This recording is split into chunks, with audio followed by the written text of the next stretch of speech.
Ganesha carved on driftwoods throughout her house.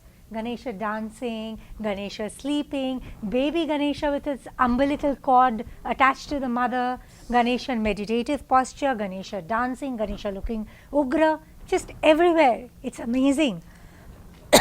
But she's a Narayana worshipper. She thinks Ganesha is very sweet, somebody she loves very much. And she has Ketu in 5th house. Okay. Now, we are going to take up some charts with no planets in the 5th house. Now, here, Virgo is the 5th house with the 5th Lord Mercury associated with Lagna Lord Venus and Sun and Jupiter. Now, Sun and Jupiter both can show Shiva, and this person is just completely focused on Shiva worship. He is not a very overtly religious person. It's not that he goes to temples a lot. He does not recognize any other deities, you know. He doesn't recognize anybody. He is so focused on Shiva, he thinks Shiva is completely supreme.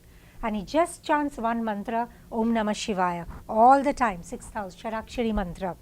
And he lives in a very large house, in a villa, and in the corner of the garden, he has a Shivaling, his own Shivaling, where he's built a pool around it. So he's immersed the Shivaling in the water, and no other family member, not even his wife, is allowed to go there and worship the Shiva or touch.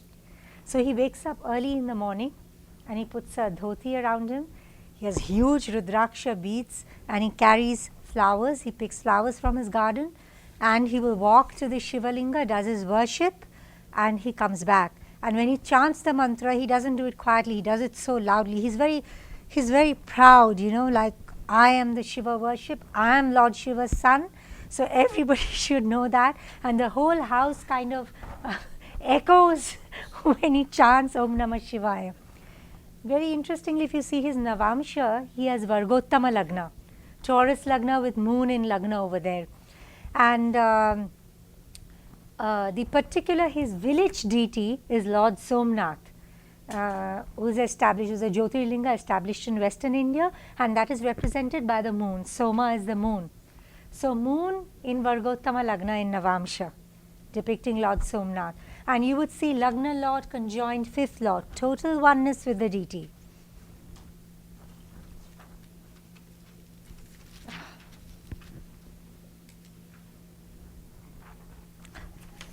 This person's chart keeps falling off. And maybe I'm not supposed to do it. Okay. This is Srila Prabhupada's chart, and this is again a very simple case. All of you know whom he worshipped and what he represented. 5th Lord Mars associated with moon, exalted moon. Yes.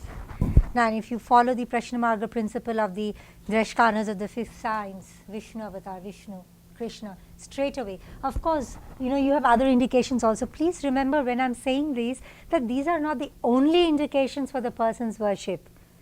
You know, if you look again into Vimshamsha, into Navamsha, there will be lots of indications for his devotion towards Krishna, for having started the order of the ISKCON and established 108 temples.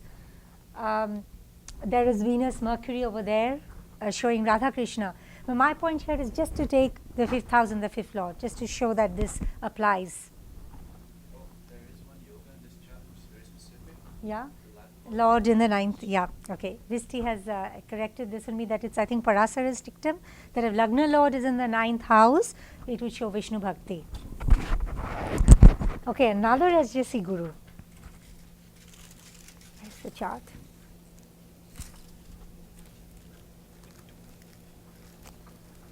I don't believe it. Oh yeah, it's right here. Okay, this is very interesting. Okay, this is the chart of another SJC Guru with no planets in the 5th house. 5th Lord is Saturn. All right. In the 8th house with Mars, Mercury and Venus. Okay. Capricorn is a feminine sign.